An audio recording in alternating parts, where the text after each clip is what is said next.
I find it strange that so many people are intimidated by this next stage because it's actually probably the easiest portion of the configuration that we have to work with. It does have some parts that we have to remember as far as making certain that we enable some basic features. But what I like to do usually is I go ahead and just do that in the very, very beginning. So what I'm going to do is I'm going to log into each of my devices. And all I'm going to do is I'm going to enter the configuration mode on all of them, config, and we'll do config on leaf 102. And what I want to do is I'm going to enable BGP, feature, BGP. Then what I'm going to do is I'm also going to say, because I want to use this for the purposes of overlay, I'm going to say NV overlay EVPN, because that's going to be the address family that we're going to use. Now to facilitate things, all I'm going to do is say show CLI history, unformatted, and I'll go ahead and capture those configurations so that I can actually just paste these into the rest of the devices. So I will say I want to let's see.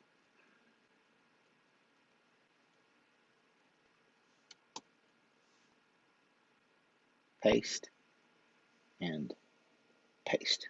Sorry, I wasn't clicked on it.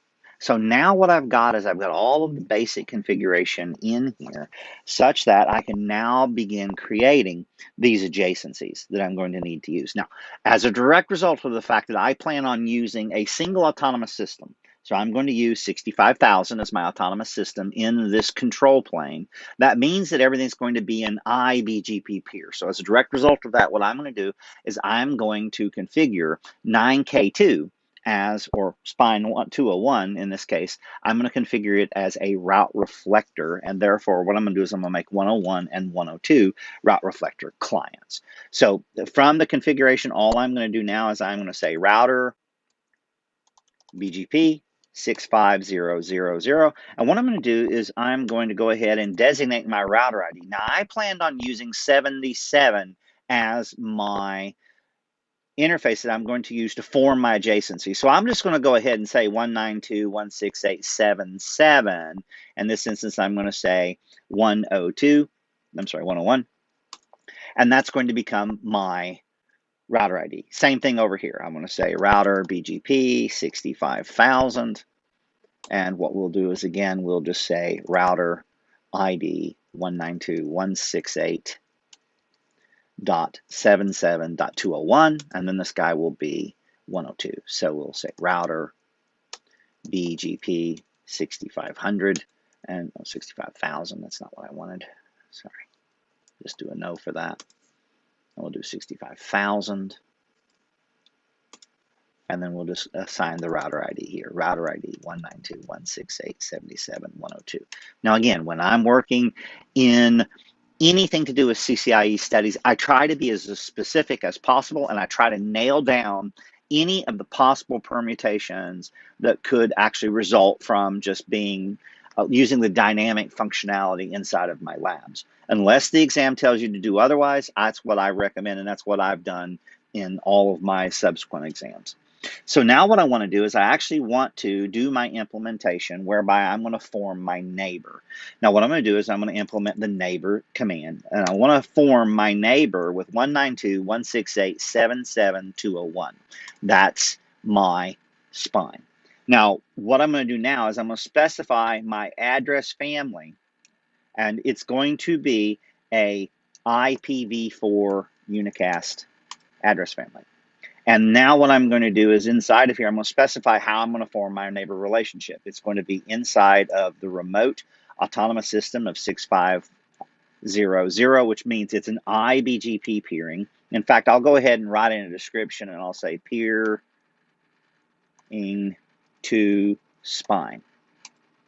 And what I'm also going to do here is I'm going to say that I want to use my update source will be my loopback, and I'm going to use loopback 77. I'm also going to come in here and say that as part of this, I want to use that layer 2 EVPN, layer 2 VPN, EVPN address family. And as a result of this, I'm going to want to send route distinguishers and route targets. So I'm going to say I want to send community extended, which is going to allow me to be able to send those 64-bit communities out of that connection. Now, the thing that a lot of students get confused by is they want to come in here and they want to say show IP-BGP summary, and they want to hit enter, and they want to see that they have a neighbor that has actually been formed. And your mileage on this may vary. Now let me isolate this. I'll say show run pipe, and I'll say section BGP. And what I want to do is I want to look at the output of the configuration that I have here. So in this scenario, I formed a neighbor using 192.168.77.20, which is going to be the loopback 77 address on Nexus 9K2, or what we'd call spine 201. Now, what I'm going to do is I'm going to do reciprocal configuration, and the only difference on the spine is going to be that I'm going to have to specify that these resources are going to be route reflector clients to the spine, because I want 9K2 to be a route reflector server. So all I'm going to do now is I'm just from here going to go ahead and say I want to form a neighbor relationship. So I'm going to say neighbor will be 192.168.77.101 for leaf 101. And then what I'm going to do is it's going to be in the same remote autonomous system as me, 65,000. And then what I'm going to do is I'm going to say, for my description, I'll say peer to leaf 101. And then what I'm going to do is, again, I'm going to say my update source is going to be my loopback 77. And in this instance, I'm going to go ahead and enable the address family IPv4 unicast. And when we take a look at what's going on now, the next thing I'm going to do is I'm going to actually just go ahead and do address family layer 2 VPN EVPN. And you'll notice that that's going to take me into that address family. And here what I'm going to do is I'm going to say I want to send community extended. I'm also going to say route reflector client will be towards that device over there. And what I'm going to do now is I'm just simply going to say exit, exit, and then I'm going to actually do the configuration on the other side, the configuration facing leaf 102. So as a result of that, let's go ahead and let's see, am I still in the routing process? If you ever get lost, you can always type where, and it'll tell you where you are.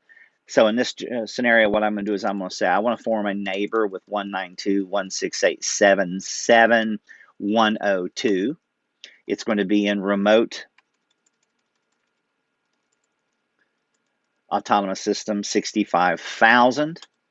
I'm going to go ahead and say my description here will be peering to leaf 102. I will go ahead and say my update source will be my loopback 77 interface. And I'm going to say address family IPv4 unicast. And I'll go ahead and just say address family layer 2 VPN EVPN. And here I'm going to say send my community extended. So I want to send those 64-bit communities. I'm also going to say route reflector client. Now in this scenario, what I'm going to do is I'm just going to set end, and I'm going to type show run section BGP. So pipe section BGP. And what we see here is we have our neighbor relationship, remote autonomous system, description, update source loopback 77. I went ahead and enabled IPv4 unicast. It's not necessary. So if you were ever troubleshooting and you did not see an IPv4 peering, but you do see a layer 2 EVPN peering, just understand that one's not necessary. But for the most part, a lot of people just go ahead and do it. And now what I'm going to do is I'm going to say show IP-BGP summary. And we'll see here that we do have a peering. And also what I'm going to do is I'm going to say show IP or show BGP layer 2 VPN EVPN summary, and let's see if I have a peering across. Now what I'm going to do is I'm not going to configure IPv4 on this device over here, just to demonstrate the fact that it's not necessary. So as a result of this, what I'm going to do is I'm going to come in here and I'm going to say that I want to form a neighbor relationship. So I'll say build a neighbor relationship with 192.168.77.201. So that's going to be towards my spine 201. And then what I'm going to do is I'm going to go ahead and say remote autonomous system 65,000. I'll go ahead and use a description. I'll say description, and I'll say peering to spine. And then what I'm going to do is I'm going to say my update source is going to be my loopback 77. And this time I'm not going to specify an IPv6 unicast address family. I'm just going to say address family layer 2 VPN EVPN. And I'm going to go ahead and say, go ahead and send those extended communities. So I'm going to say send community extended, which are going to be the 64-bit communities that I'm going to work with.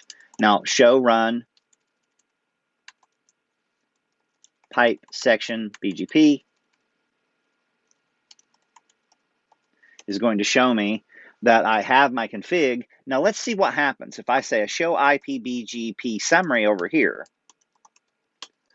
Notice I have a configuration where I'm peering to 101, but you'll notice here I have no capability to run IPv4 BGP VPN, I'm sorry, BGP version 4 IPv4 between 9K 102 and spined 201 because I didn't configure it on the side, but I still should have my layer 2 EVPN configuration. So again, it's not necessary. So if you run into a scenario where you're doing troubleshooting and you see that you do have your layer 2 peering, but you don't see an IPv4 peering, it's not necessarily something that you're going to need to stress out about. In fact, I could go ahead and take out the IPv4 requirement on 9K 101 or Leaf 101 and Spine 201, and everything would work perfectly fine.